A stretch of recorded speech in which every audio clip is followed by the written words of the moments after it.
Hey guys, so this was my week to build. So we are going to immediately start by getting rid of that awful back section because it was not great.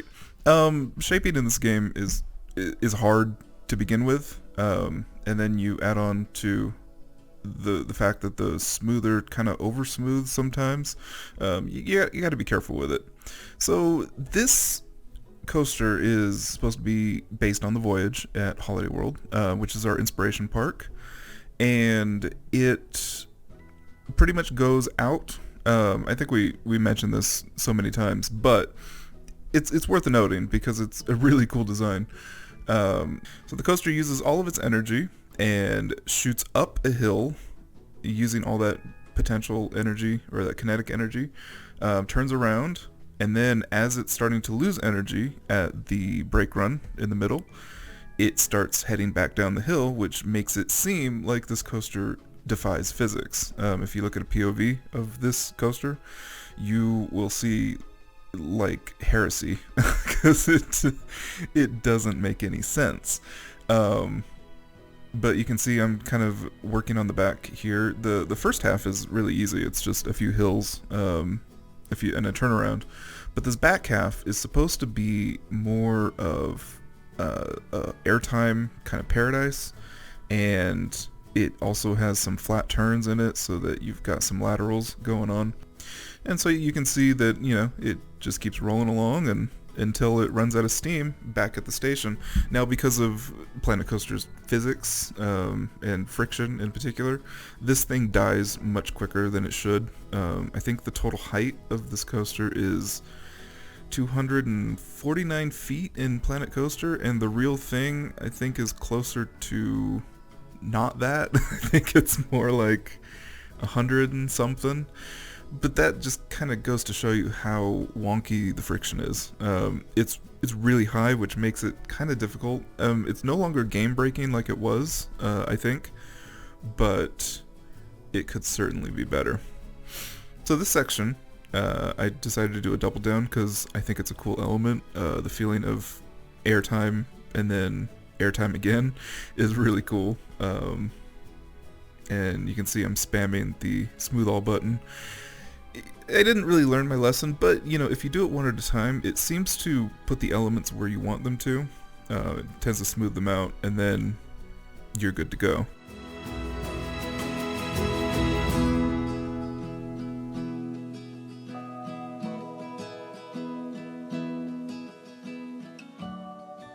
And so here I'm just going to chase the coaster, and then we're going to ride the back half. And you can kind of see, you'll be able to see how wild it is. And I think it improves later. I don't think I show all of the improvements I made, but here we go.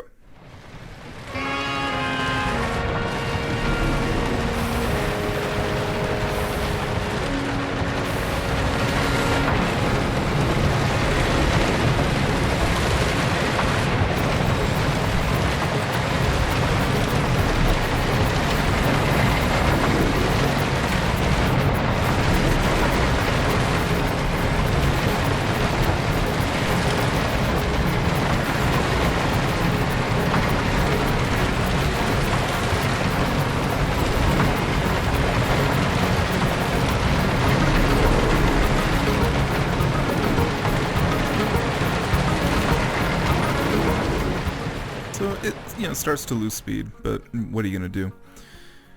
And the next thing I decided to do was start to detail this coaster. This was, I don't know if this was during Mass Build Week. I don't think it was. I think it was actually my week. I've been naughty. I've built on his week. But I kind of had to know because I have a vision for this park, and Mass has a vision for this park too. And I just wanted to make sure that it was gonna work. So sue me.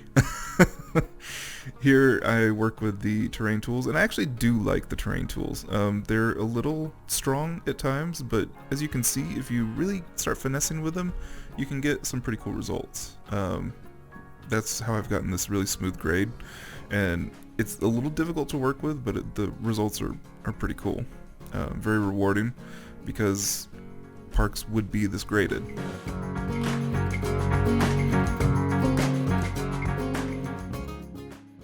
And then here I decided to add some details. This is my sad little fence.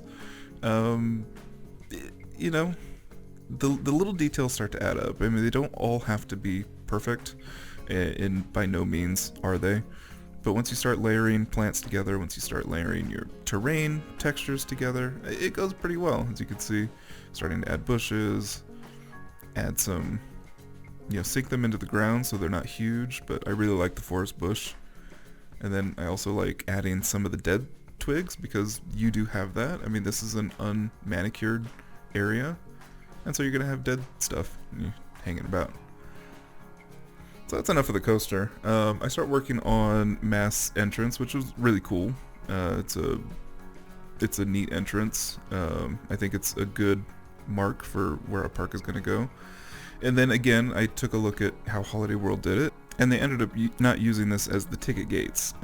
It's the ticket line, so you can buy tickets here, or if you have bought your tickets online, you can go right through. You'll go into a main plaza, and then you will be able to get into the park. And so I really focused on researching, making sure that what I was doing is how you would experience a park, not just take the ideas and try and fake it, but actually look at how it's set up. I know it's a little tedious because it's research, but it makes a huge difference.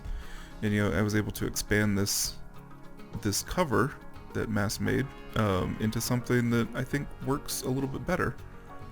Now, of course, guests aren't going to buy tickets. There's no such thing as a ticket window in Planet Coaster.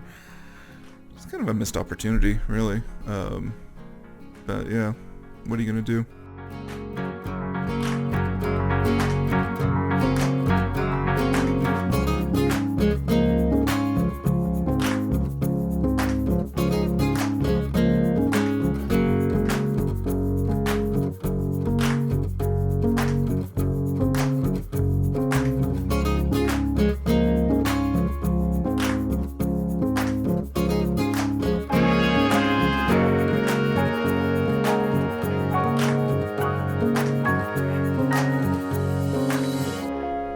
Added some ceilings to the pieces. I like to go into peep view a lot because I like to see what the peeps are seeing in terms of the design of the park. And so what I typically notice is that peeps walk in and you look up and the ceiling's all a mess because, well, the outside looks great, but the inside is terrible. So for this building, which so many people will walk through, I wanted to make sure that there were ceilings. Simple colors. I just want it to kind of blend and disappear. And at this point, cleaning up edges and changing colors. And then I decided on the back here that this needed a little something. This is a homage to Busch Gardens Williamsburg, which has a whole lattice structure on its entrance. And even though we're aiming for Holiday World, we don't want it to necessarily look as janky as Holiday World. I don't know if you've looked at that park in detail, but it's interesting. It's very interesting. So instead, I like bringing in these sort of garden elements. A simple pergola makes all the difference. It allows you to attach speakers to it, allows you to grow vines on it. And then I tried to do the paths. And if you've ever tried, and you probably have, because if you play the game, you have to have paths, it's difficult. It's difficult to make plazas, and in general, theme parks are... Well, let's even go just to amusement parks. They're basically concrete paths that happen to have rides in them and buildings on them and stuff. But I got around this, and I tried to make these little filler pieces. And it started off a little, you can kind of see the edges.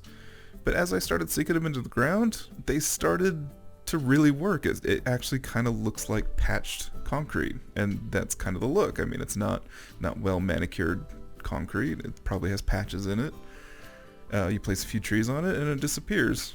You'll see that over time throughout this build, that I go back and patch up the ground because honestly, I want plazas. And if Frontier's not going to give them to me easily, I'm going to find a way to do it.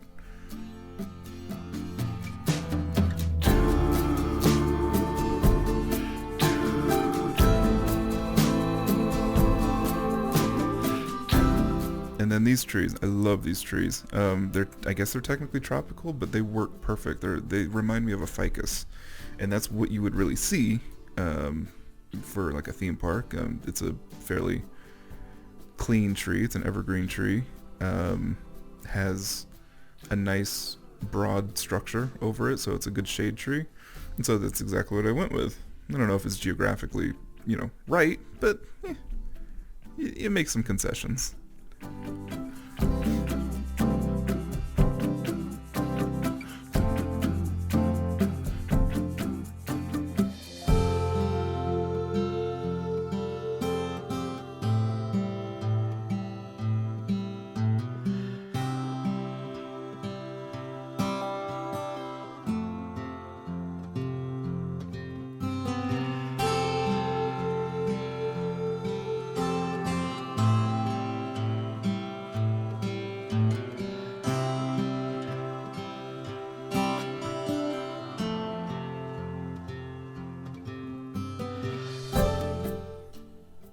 Here you see some fine detailing. It's kind of, basic craftsman wood ranchy kind of style. But it works. I mean, you don't have to reinvent the wheel every time. Sometimes you just go with what works. It's easy and the pieces are available. So just do it. It helps make the building look a little tidier. And I think that works. And so in this area, I wanted it to be kind of like what you would typically see in a plaza. So you'd have a bathroom, you'd have your pass holder building, your guest information, all that kind of stuff, lost and found. This can sometimes be outside the park. So I wanted the buildings to be pretty generic. Generic. And they are. Generic with a touch of detail. I mean, they're not just blocks. It looks like there was some effort put in, but not a whole lot. It's a fine line, but I think it works. There's King Coaster. I love him. And simple details. Again, white trim, because it's typically what you would see. You'll see colored walls and you'll see white trim. It's a pretty standard design trope. It's an oldie but a goodie. Small details scaled to the peeps. That was something that was really important to me, because buildings can get so big in this game that it kind of dwarfs everything. You can almost create canyons because of it. So I wanted to keep things pretty tight, which means that you lose some of the detail, but you have all that awesome scale. If the buildings are in scale with the people, then that's awesome. That's exactly what I think you would want. On this side, I mess with a few planners and, again, start laying down my concrete pads. And then, I really looked at this place in Street View, and it's concrete and it's boring and it has walls in it. The covers are simple, and it's not necessarily, I wouldn't say it's high design at this point, but we'll get there. We're not in the park yet, really. We're just putting in a lot of details that kind of add to the experience. So, right here, we're building a wall to separate the on stage from the backstage, connects to the toilet block and all the other shops. Simple, again, really, really simple. I mean, I think I'm going to turn it, I turn it white, or at least a cream color so that it all blends in, kind of disappears. It's not really a feature, it's just there. Simple gates. As you can see, I'm actually taking the color down because it was too much. I know it seems pretty simple at this point, and it is. Simple landscaping. So that is what I was able to do over the week. Now, to be fair, I had Thanksgiving week to do it, so I had a lot more time. John will definitely probably have better weeks, but I just happened to have a really good week to work on. And here is what it all looks like completed. Thanks for watching.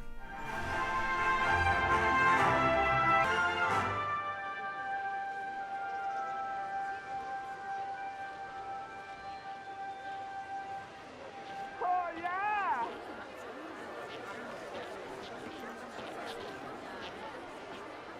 Vamos!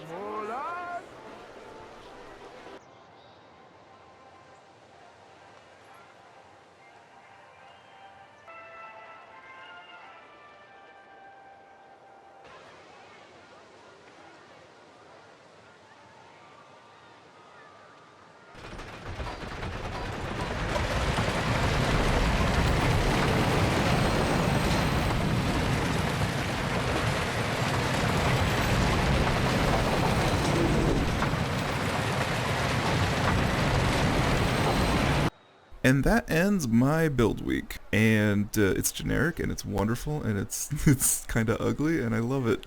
And I hope you do too. And I hope John does as well, because if he doesn't like it, then well, I'm screwed. But you'll just have to see that in the next episode. Thanks for watching, and we'll see you next time.